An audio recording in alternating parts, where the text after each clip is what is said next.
നടുവേദനയ്ക്ക് പല കാരണങ്ങളുണ്ട്. അതിൽ പ്രധാനപ്പെട്ട ഒരു കാരണമാണ് ഡിസ്ക് ബൾജ് അഥവാ ഡിസ്ക് ഹെർണിയേഷൻ മൂലം നട്ടലിൽ നിന്ന് കാലിലോട്ടുണ്ടാകുന്ന സയാറ്റിക്ക എന്ന് പറയുന്ന വേദന. സയാറ്റിക്ക പെയിൻ, നട്ടലിൽ നിന്ന് കാലിലോട്ടിറങ്ങുന്ന ഏത് വേദനയ്ക്കും നമ്മൾ കോമൺ ലാംഗ്വേജിൽ സയാറ്റിക്ക എന്ന് പറയും. സയാറ്റിക്കയ്ക്ക് ഒരുപാട് കാരണങ്ങളുണ്ട്, ഡിസ്ക് ബൾജ് മാത്രമല്ല. എന്നാൽ ഡിസ്ക് ബൾജ് അഥവാ ഡിസ്ക് ഹെർണിയേഷൻ മൂലമുണ്ടാകുന്ന സയാറ്റിക്കയും അതിൻ്റെ ട്രീറ്റ്മെൻറ്റ് ഓപ്ഷൻസിനെയും കുറിച്ചാണ് ഞാൻ ഇന്ന് സംസാരിക്കാൻ പോകുന്നത്. ഞാൻ ഡോക്ടർ വിനീത, ട്രിവാൻഡ്രം റൂമ കെയറിൽ ഇൻ്റർവെൻഷണൽ പെയിൻ സ്പെഷ്യലിസ്റ്റാണ്.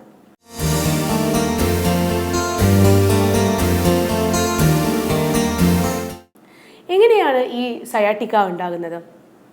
ചിലർക്ക് ഇത് വളരെ പെട്ടെന്ന് ഭാരമുള്ള എന്തെങ്കിലും എടുക്കുമ്പോൾ അല്ലെങ്കിൽ പെട്ടെന്നൊന്ന് കുനിഞ്ഞു നൂരുമ്പോൾ പെട്ടെന്നുണ്ടാകുന്ന ഒരു നടുവിലും കാലിലോട്ടും പെട്ടെന്നുണ്ടാകുന്ന ഒരു വേദനയാണ്. വേറെ ചിലർക്ക് ഇത് പതിയെയാണ് ഉണ്ടാകുന്നത്. ആദ്യം നടുവേദനയായിരിക്കും, പക്ഷേ ഗ്രാജുവലി അത് കാലിലോട്ട് ഇറങ്ങുന്ന ഒരു അവസ്ഥയുണ്ടാകും. ഈ വേദന കാലിലോട്ട് വന്നു കഴിഞ്ഞാൽ കൂടുതലും കഠിനമായ വേദന ഉണ്ടാകുന്നത് കാലിലാണ്.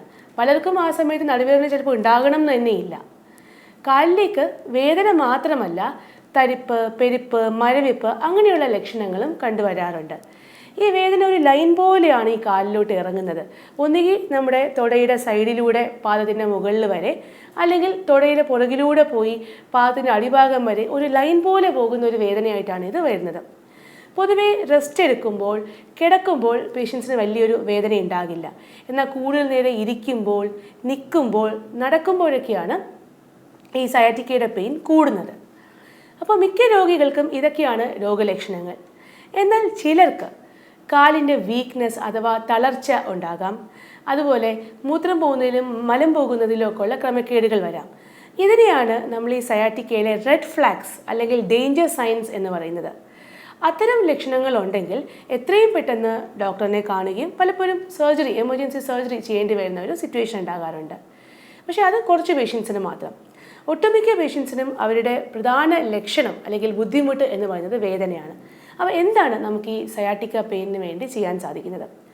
തുടക്കത്തിൽ ഇതിലൊരു നല്ല കാര്യം എന്ന് വെച്ചാൽ 90% രോഗികൾക്ക്, പ്രത്യേകിച്ച് ചെറുപ്പക്കാർക്ക്, ഈ ഡിസ്ക് ബൾജ് തനിയെ പൂർണ്ണമായും ഭേദമാകും. ഏകദേശം 6 ആഴ്ച മുതൽ 3 മാസം കൊണ്ട് പൂർണ്ണമായിട്ടും ഭേദമാകുന്ന ഒരു അസുഖമാണ്. ആ സമയത്ത് ഈ നീർക്കെട്ട് കുറയ്ക്കാനുള്ള ആൻറ്റി ഇൻഫ്ലമേറ്ററി ആയിട്ടുള്ള വേദന സംഹാരികൾ, റെസ്റ്റ്, ഒരു 3 to 5 days നല്ല റെസ്റ്റ് എടുക്കുക. ബാക്കി ഒരു 2 ആഴ്ച അധികം ബെൻഡ് ചെയ്യുന്നതും വെയിറ്റ് ലിഫ്റ്റ് ചെയ്യുന്നതൊക്കെ അവോയ്ഡ് ചെയ്ത് ഒരു റിലേറ്റീവായിട്ട് റെസ്റ്റും എടുക്കുക. പിന്നെ ഫിസിയോതെറാപ്പി, എക്സസൈസസ്, ഈ പറഞ്ഞ കൺസർവേറ്റീവ് മെഷേഴ്സിലൂടെ തന്നെ ഞാൻ നേരത്തെ പറഞ്ഞതുപോലെ ഒരു 6 weeks to 3 months ഈ വേദന പൂർണ്ണമായിട്ടും ഭേദമാകും.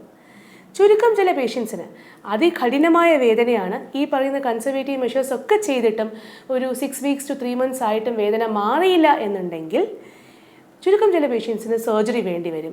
ഞാൻ നേരത്തെ പറഞ്ഞതുപോലെ റെഡ് ഫ്ലാഗ്സ് ഉണ്ടെങ്കിൽ, കാലിൽ തളർച്ച അല്ലെങ്കിൽ മൂത്രം പോകുന്നതിലും മലം പോകുന്നതിലും ഒക്കെ ക്രമക്കേടുകൾ, അങ്ങനെയുള്ള റെഡ് ഫ്ലാഗ്സ് ഉണ്ടെങ്കിൽ, അല്ലെങ്കിൽ ചില പേഷ്യൻസിന് അവരുടെ കശേരുക്കളുടെ അലൈൻമെൻറ്റ് തെറ്റിയിരിക്കും, നമ്മൾ സ്പോണ്ടൈലോലിസ്തസിസ് എന്ന് പറയും.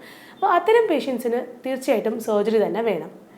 ഇനി ഭൂരിഭാഗം പേഷ്യൻസിനും അവരുടെ ബുദ്ധിമുട്ട് വേദനയാണ്. റെഡ് ഫ്ലാഗ്സോ ലിസ്തസിസോ അങ്ങനെയൊന്നും ഉണ്ടാവില്ല. പക്ഷേ നട്ടലിൽ നിന്ന് കാലിലോട്ട് ഇറങ്ങുന്ന അതികഠിനമായ വേദന, തരിപ്പ്, പെരുപ്പ്, അതൊക്കെയാണ് അവർക്ക് ഒരു ജോലിയും ചെയ്യാൻ പറ്റാത്ത ഒരു സാഹചര്യം ഉണ്ടാകും. അപ്പോൾ അത്തരം പേഷ്യൻസിന് ഈ സർജറി കൂടാതെയുള്ള മിനിമലി ഇൻവേസീവ് ആയിട്ടുള്ള ഇൻ്റർവെൻഷൻസും കൂടെ ഉണ്ട്. അതിലൊന്നാണ് എപ്പിഡ്യൂറൽ സ്റ്റിറോയിഡ് ഇഞ്ചക്ഷൻ. അപ്പോൾ ഇതിൽ നമ്മൾ എന്താ ചെയ്യുന്നതെന്ന് വെച്ച് കഴിഞ്ഞാൽ, എക്സ്റേയുടെ ഗൈഡൻസിൽ ഈ ഡിസ്ക് ഏത് നെർവിനെയാണോ തള്ളി പ്രസ് ചെയ്യുന്നത്, ആ നെർവിൻ്റെ അടുത്ത് പോയി ഒരു ചെറിയ ഡോസ് സ്റ്റീറോയിഡ് നമ്മൾ ഇഞ്ചക്ട് ചെയ്യുവാണ്. ചെറിയ ഡോസ് സ്റ്റീറോയിഡ് ആയതുകൊണ്ടും പിന്നെ ഇത് എക്സ്റേയുടെ ഗൈഡൻസിൽ ചെയ്യുന്നത് കൊണ്ടും മറ്റ് സൈഡ് എഫക്ട്സ് ഒക്കെ എക്സ്ട്രീംലി റെയറാണ്. വളരെ സേഫ് ആയിട്ടുള്ളൊരു പ്രൊസീജിയറാണ്. ഏറ്റവും വലിയ ബെനിഫിറ്റ് എന്ന് വെച്ചാൽ ഏർലി ആൻഡ് ഇമ്മീഡിയറ്റ് ആയിട്ടുള്ള പെയിൻ റിലീഫാണ്. പിന്നീട് എക്സസൈസ് ഒക്കെ ചെയ്ത് ബാക്ക് മസിൽസ് ഒക്കെ ഒന്ന് സ്ട്രെങ്തൻ ചെയ്ത് കഴിഞ്ഞാൽ ഈ പെയിൻ വീണ്ടും വരാതിരിക്കാൻ സഹായിക്കും. മറ്റൊരു ഇൻ്റർവെൻഷനാണ് ഓസോൺ ന്യൂക്ലിയോലൈസിസ് എന്ന് പറയുന്നത്. ഏത് ഡിസ്കാണോ തള്ളി ഈ ഞരമ്പിനെ പ്രസ് ചെയ്യുന്നത്, ആ ഡിസ്കിലേക്ക് നമ്മൾ ഓസോൺ എന്ന് പറയുന്ന ഗ്യാസ് ഇഞ്ചക്ട് ചെയ്യുകയാണ്. അപ്പോൾ ഈ ഡിസ്ക് ഡീഹൈഡ്രേറ്റഡ് ആവുകയും ഡിസ്ക് ചുരുങ്ങി പോവുകയും ചെയ്യും. അതോടെ കംപ്ലീറ്റ്ലി പേഷ്യൻ്റ് പെയിൻ ഫ്രീ ആകും. അപ്പോൾ സയാറ്റിക്ക എന്ന് പറയുന്ന ഡിസ്ക് ബൾജ് മൂലമുള്ള സയാറ്റിക്ക ഒരു 90% കേസസിലും തനിയെ ഭേദമാകും. ചുരുക്കം ചില സിറ്റുവേഷൻസിൽ നമുക്ക് സർജറി വേണ്ടി വന്നേക്കാം. അല്ലാത്ത പക്ഷം മറ്റ് റെഡ് ഫ്ലാഗ്സ് ഒന്നുമില്ല, വേദന മാത്രമാണ് പ്രധാന ബുദ്ധിമുട്ടെങ്കിൽ ഇത്തരത്തിലുള്ള മിനിമലി ഇൻവേസീവ് ആയിട്ടുള്ള interventions like epidural steroid, ozone nucleolysis പോലുള്ള മൊഡാലിറ്റീസും കൂടെ നമുക്ക് ഉപയോഗിക്കാവുന്നതാണ്.